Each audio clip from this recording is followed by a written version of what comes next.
യേശു നടന്ന വഴി നിരന്തരമായ പ്രാർത്ഥനയുടെ വഴിയായിരുന്നു. അവിടുന്ന് പ്രാർത്ഥിച്ചതത്രയും തനിക്ക് പ്രിയപ്പെട്ടവർക്ക് വേണ്ടിയായിരുന്നു. അതിൽ സ്നേഹിതരും ശത്രുക്കളും ഉണ്ടായിരുന്നു. കുരിശിൽ തറച്ചവരും കുരിശെടുക്കുവാൻ സഹായിച്ചവരുമുണ്ടായിരുന്നു. കൊന്നവരും ഒറ്റിക്കൊടുത്തവരും ഉണ്ടായിരുന്നു. യേശുവിന് എല്ലാവരും പ്രിയപ്പെട്ടവരായിരുന്നു. പീഡാസഹനത്തിൻ്റെ തൊട്ടു മുൻപുള്ള മണിക്കൂറുകൾ അവിടുന്ന് ചിലവഴിച്ചത് ശിഷ്യന്മാർക്ക് വേണ്ടി പ്രാർത്ഥിച്ചുകൊണ്ടായിരുന്നു. അവരും സത്യത്താൽ വിശുദ്ധീകരിക്കപ്പെടേണ്ടതിന് അവർക്ക് വേണ്ടി ഞാൻ എന്നെ തന്നെ വിശുദ്ധീകരിക്കുന്നു. യോഹന്നാൻ 17:19 എന്ന് അവിടുന്ന് പ്രാർത്ഥിച്ചു.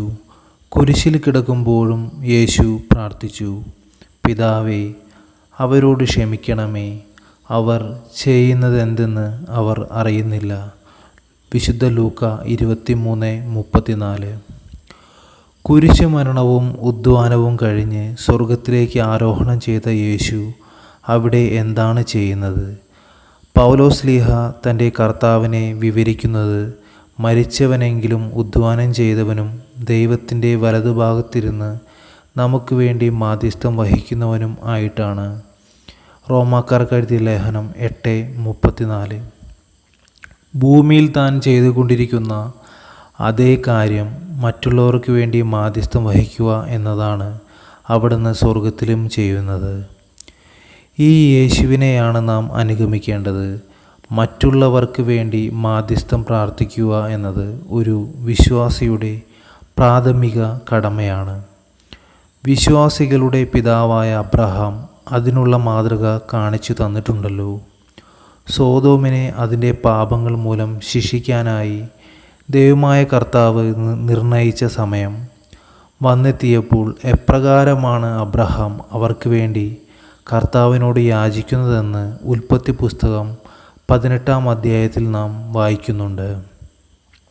അമലേക്യരുമായുള്ള യുദ്ധത്തിൽ സൂര്യൻ അസ്തമിക്കുന്നുവോളം കരങ്ങൾ ഉയർത്തിപ്പിടിച്ചുകൊണ്ട് മാധ്യസ്ഥം യാചിക്കാൻ ഒരു മോശ ഉണ്ടായതുകൊണ്ടായിരുന്നു ഇസ്രായേൽക്കാർ യുദ്ധം ജയിച്ചത്.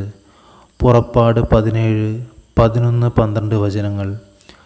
പഴയ നിയമ പുരോഹിതൻ്റെ ശുശ്രൂഷയും ഫലത്തിൽ മധ്യസ്ഥ പ്രാർത്ഥനയായിരുന്നു. രണ്ടാമത്തെ കൂടാരത്തിലാകട്ടെ പ്രധാന പുരോഹിതൻ മാത്രം തനിക്ക് വേണ്ടിയും ജനത്തിൻ്റെ തെറ്റുകൾക്ക് വേണ്ടിയും അർപ്പിക്കാനുള്ള രക്തവുമായി ആണ്ടിലൊരിക്കൽ പ്രവേശിക്കുന്നു. ഹെബ്രായർക്ക് എഴുതിയ ലേഖനം 9:7. നിയമത്തിൻ്റെ പൂർത്തീകരണമായ ക്രിസ്തുവിൻ്റെ ബലിയാകട്ടെ അനാദൃശ്യവും സനാതനവുമായ ഒരു പുതിയ മധ്യസ്ഥത്തിൻ്റെ പ്രവൃത്തിയായിരുന്നു. വിളിക്കപ്പെട്ടവർ വാഗ്ദത്തമായ നിത്യാവകാശം പ്രാപിക്കുന്നതിന് അവനൊരു പുതിയ ഉടമ്പടിയുടെ മധ്യസ്ഥനായി. ഹെബ്രായർക്ക് എഴുതിയ ലേഖനം 9:15. കാലത്തിൻ്റെ തികവിൽ ക്രിസ്തു തൻ്റെ ശരീരത്തിൽ പൂർത്തീകരിച്ച മധ്യസ്ഥത്തിൻ്റെ ആ മഹാശുശ്രൂഷയെ സ്വന്തം ജീവിതത്തിൽ അനുകരിക്കുവാൻ വിളിക്കപ്പെട്ടവരാണ് നാം. എസ്രായും നെഹമ്യയും ദാനിയേലും ദൈവസന്നിധിയിൽ കരങ്ങളുയർത്തി പ്രാർത്ഥിച്ചത് സ്വന്തം ജനത്തിൻ്റെ പാപം ഏറ്റുപറഞ്ഞുകൊണ്ടായിരുന്നു.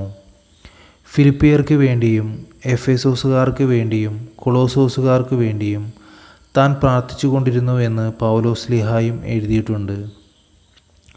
രോഗദുരിതങ്ങളാൽ വലയുന്നവർക്ക് വേണ്ടി മറ്റുള്ളവർ പ്രാർത്ഥിക്കണം എന്ന് യാക്കോബ് ശ്ലീഹ നമ്മെ ഓർമ്മിപ്പിക്കുന്നുണ്ട്.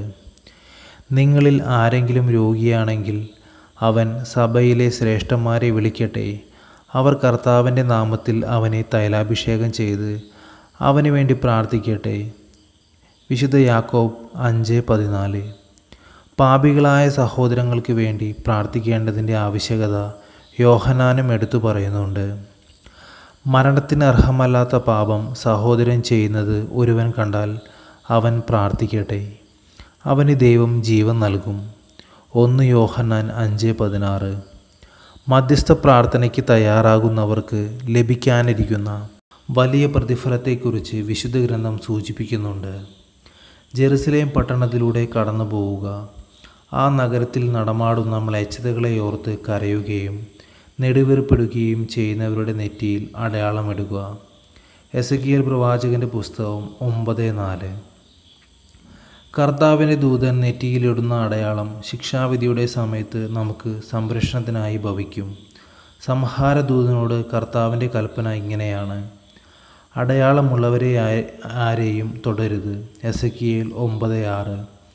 നെറ്റിയിൽ കർത്താവ് പതിപ്പിക്കാനിരിക്കുന്ന മുദ്രയെക്കുറിച്ച് വെളിപാട് പുസ്തകത്തിൽ ഇങ്ങനെ പറയുന്നു: ഞങ്ങൾ നമ്മുടെ ദൈവത്തിൻ്റെ ദാസരുടെ നെറ്റിത്തടത്തിൽ മുദ്രകുത്തി തീരുവോളം നിങ്ങൾ കരയോ കടലോ വൃക്ഷങ്ങളോ നശിപ്പിക്കരുത്.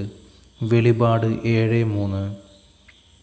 നെറ്റിയിൽ ദൈവത്തിൻ്റെ മുദ്രയില്ലാത്ത മനുഷ്യരെയല്ലാതെ മറ്റാരെയും ഭൂമിയിലെ പുല്ലിനെയോ പച്ചച്ചെടികളെയോ വൃക്ഷങ്ങളെയോ ഉപദ്രവിക്കരുതെന്ന് അവയോട് കൽപ്പിച്ചു. വെളിപാട് 9:4 എന്ന് നാം വായിക്കുന്നു. നമുക്ക് ചുറ്റും നടമാടുന്ന മ്ലേച്ഛതകളെ ഓർത്ത് കരയുകയും നെടുവീർപ്പിടുകയും ചെയ്യേണ്ട കാലമാണിത്. രാത്രിയിൽ യാമങ്ങളുടെ ആരംഭത്തിൽ എഴുന്നേറ്റ് ഉറക്കെ നിലവിളിക്കുവാനും കർത്താവിൻ്റെ സന്നിധിയിൽ ജലധാര പോലെ ഹൃദയങ്ങളെ ചൊരിയാനും നാൽക്കവലകളിൽ വിശന്നു തളർന്നു വീഴുന്ന നമ്മുടെ മക്കളുടെ ജീവന് വേണ്ടി കർത്താവിൻ്റെ സന്നിധിയിലേക്ക് കൈകൾ ഉയർത്തുവാനും. വിലാപങ്ങൾ 2:19. നമുക്ക് നൽകപ്പെട്ടിരിക്കുന്ന നാളുകൾ പാഴാക്കി കളയാതെ ഇരിക്കുക. നീതിമാൻ്റെ മധ്യസ്ഥ പ്രാർത്ഥനയ്ക്ക് നേരെ പോലും ദൈവം ചെവിയടയ്ക്കുന്ന ഒരു നാൾ വരും എന്ന് വിശുദ്ധ ഗ്രന്ഥം പറയുന്നു.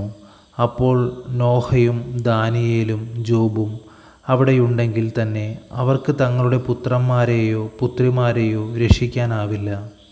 എസെക്കിയേൽ 14:12-20 എന്നരുൾ ചെയ്തതും കർത്താവ് തന്നെയാണല്ലോ. നഷ്ടപ്പെട്ട ഐശ്വര്യം ജോബിന് ഇരട്ടിയായി തിരിച്ചു കിട്ടിയത് അവൻ തൻ്റെ സുഹൃത്തുക്കൾക്ക് വേണ്ടി മധ്യസ്ഥ പ്രാർത്ഥന നടത്തിയപ്പോഴായിരുന്നു എന്നതും നമുക്കോർക്കാം. കർത്താവിൻ്റെ കരുണയുടെ കരം പിൻവലിക്കപ്പെടുകയും നീതിയുടെ കരം നീട്ടപ്പെടുകയും ചെയ്യുന്നതിന് മുമ്പ് ഇനിയും അനേകം മധ്യസ്ഥ പ്രാർത്ഥനകൾ ഉയരട്ടെ. കർത്താവ് അന്ധകാരം വരുത്തുന്നതിന് മുൻപ് നമ്മുടെ കാൽപാദങ്ങൾ ഇരുൾ നിറഞ്ഞ മലകളിൽ ഇടറുന്നതിന് മുൻപ്. ജെറമിയ 13:16. ഇനിയും ലോകത്തിന് വേണ്ടിയുള്ള മധ്യസ്ഥ പ്രാർത്ഥനകൾ ഉയരട്ടെ. സ്വർഗത്തിൽ പിതാവായ ദൈവത്തിൻ്റെ വലതുഭാഗത്തിരുന്നു കൊണ്ട് നമുക്കായി മാധ്യസ്ഥം വഹിക്കുന്ന യേശുക്രിസ്തുവിനെ ഓർത്തുകൊണ്ട് നമുക്ക് നമ്മുടെ സഹോദരങ്ങൾക്ക് വേണ്ടി കൂടുതൽ തീക്ഷ്ണതയോടെ മാധ്യസ്ഥം യാചിക്കാം.